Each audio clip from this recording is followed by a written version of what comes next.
Perkenalkan, nama saya Mijra dari jurusan Tadris Matematika semester 2. Objek kajian sains dan peradaban Islam. Perlu kita ketahui, objek kajian sains berupa benda-benda konkret yang dapat direspon oleh panca indera manusia. Objek kajian sains umumnya terbatas pada fenomena atau proses dalam alam semesta yang dapat diuji secara ilmiah, seperti melalui observasi atau eksperimen. Apa itu sejarah? Menurut Siti Ghazalba, sejarah adalah gambaran masa lalu tentang manusia dan sekitarnya sebagai makhluk sosial, yang disusun secara ilmiah dan lengkap, meliputi urutan fakta dan masa tersebut, dengan tafsiran dan penjelasan yang memberi pengertian dan kepahaman tentang apa yang telah berlalu. Kemudian, apa itu peradaban? Peradaban menurut ahli antropologi Dehan, peradaban adalah seluruh kehidupan sosial, politik, ekonomi, dan ilmu teknik. Dengan demikian, pengertian sejarah peradaban Islam adalah keterangan mengenai pertumbuhan dan perkembangan peradaban Islam dari satu waktu ke waktu lain sejak zaman lahirnya Islam sampai sekarang. Kemudian, metode sains atau ilmiah. Metode sains atau ilmiah adalah suatu cara sistematis yang digunakan para ilmuwan dalam memecahkan atau mencari jawaban atas masalah-masalah yang dihadapi dalam penelitian. Penelitian sendiri adalah usaha menemukan, mengembangkan, dan menguji kebenaran suatu pengetahuan yang dilakukan dengan menggunakan metode ilmiah. Kemudian, metode sejarah peradaban Islam. Yang pertama, ada metode penggalian sejarah. Penggalian sejarah pada umumnya menggunakan metode lisan, observasi, dan dokumenter. Dan yang kedua, ada metode penulisan sejarah. Adapun dalam penulisan sejarah, demikian pula sejarah peradaban Islam.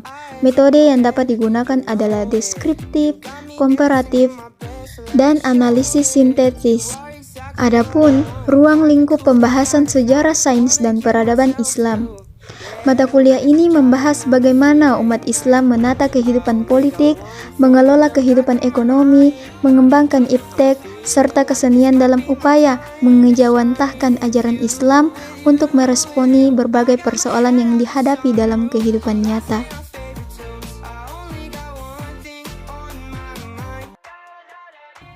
Yang pertama, Mesir kuno, tahun 4000 sampai 400 sebelum Masehi. Mesir kuno adalah peradaban kuno di sebelah timur laut benua Afrika yang berpusat di daerah hilir Sungai Nil, yakni kawasan yang kini menjadi wilayah negara Mesir. Peradaban ini dimulai dengan invasi Mesir hulu dan hilir sekitar 3150 sebelum Masehi, dan selanjutnya berkembang selama kurang lebih 3 milenium.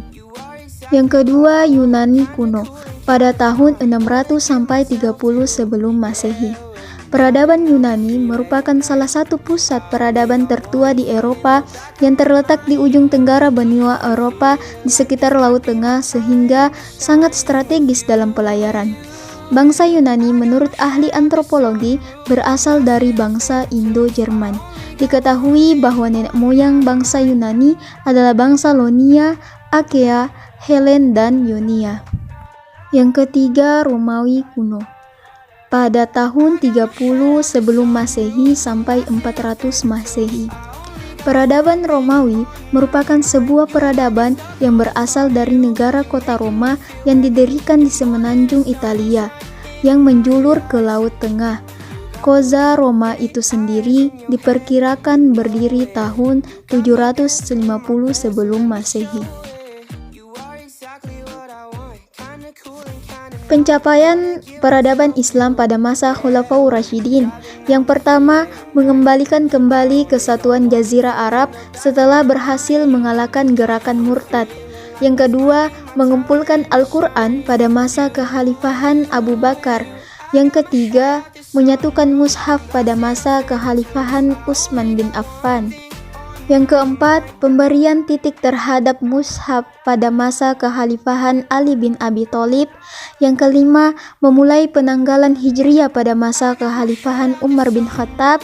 Yang keenam, membangun kota-kota berikut: Basrah, Kufah, Fustat pada masa Khalifah Umar bin Khattab.